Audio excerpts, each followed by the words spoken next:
Saudara David, korban penganiayaan anak pejabat Ditjen Pajak hingga sekarang belum sadarkan diri.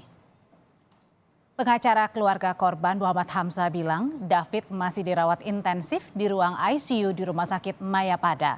Sudah 5 hari sejak kejadian penganiayaan Senin lalu, David belum juga sadarkan diri. Sebelum dipindahkan ke Rumah Sakit Mayapada, David terlebih dahulu mendapat perawatan di Rumah Sakit Permata Hijau.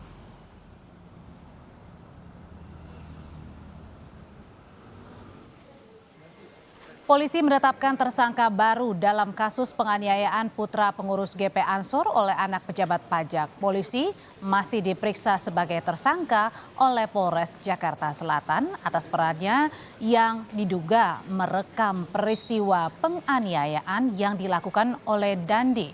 Sementara polisi belum menetapkan mantan pacar korban sebagai tersangka yang berinisial A karena statusnya masih diperiksa sebagai saksi.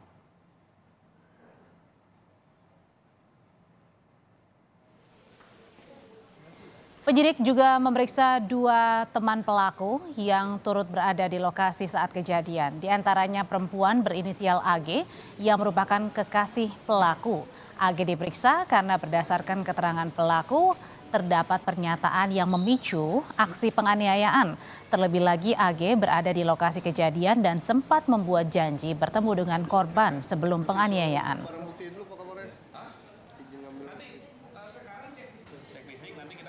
Mendalami,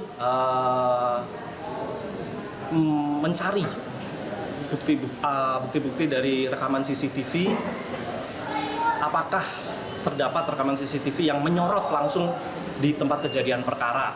Si tersangka, inisial D, kemudian kawannya yang S ini bersama dengan AG, ini ada di TKP. Nah, apa ini keterlibatan atau peran dari setiap orang ini sebelum kejadian, kemudian sampai di TKP, dan setelah kejadian itu? Wakil Ketua Komisi 3 DPR Ahmad Saroni mendatangi Polres Metro Jakarta Selatan memastikan penanganan kasus berjalan transparan. Komisi 3 mengapresiasi langkah penyidik Polres Metro Jakarta Selatan yang cepat menangani kasus dengan menetapkan 2 tersangka.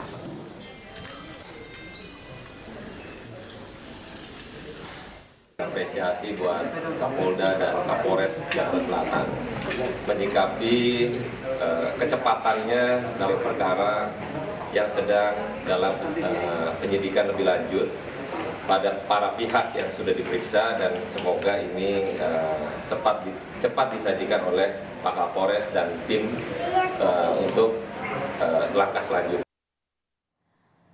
Buntut penganiayaan anak pejabat pajak terhadap putra petinggi GP Ansor, Universitas Prasetya Mulia mengeluarkan atau mendrop out Mario Dandi Satrio, pelaku penganiayaan dari kampus.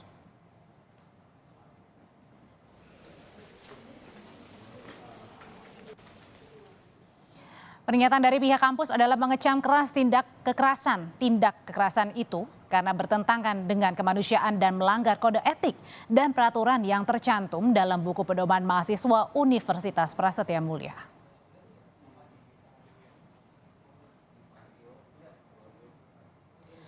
Rapat pimpinan Universitas Prasetya Mulia memutuskan mengeluarkan tersangka Saudara Mario Dandi Satrio dari Universitas Prasetya Mulia terhitung sejak tanggal 23 Februari 2023.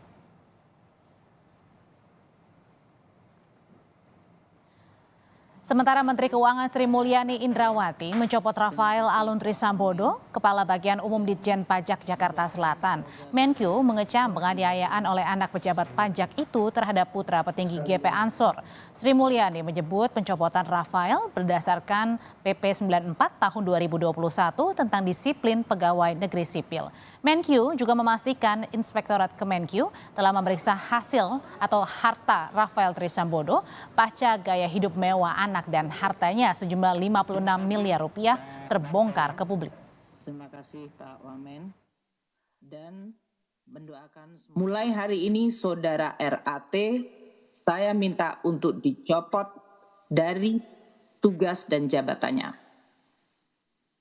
Dasar pencopotan dari jabatan struktural adalah pasal 31 ayat 1 PP 94 tahun 2021 mengenai disiplin pegawai negeri sipil. Saya minta agar seluruh proses pemeriksaan dilakukan secara detail dan teliti hingga kemudian bisa menetapkan tingkat hukuman disiplin yang kami dapat tetapkan. Menko Polhukam mengapresiasi langkah Kementerian Keuangan yang mencopot pejabat pajak Rafael Alun Trisambodo dari jabatannya sebagai upaya hukum administratif buntut tindak penganiayaan yang dilakukan sang anak. Di sisi lain, Mahfud juga meminta Komisi Pemberantasan Korupsi KPK mengusut harta kekayaan Rafael yang sebelumnya sudah diaudit PPATK.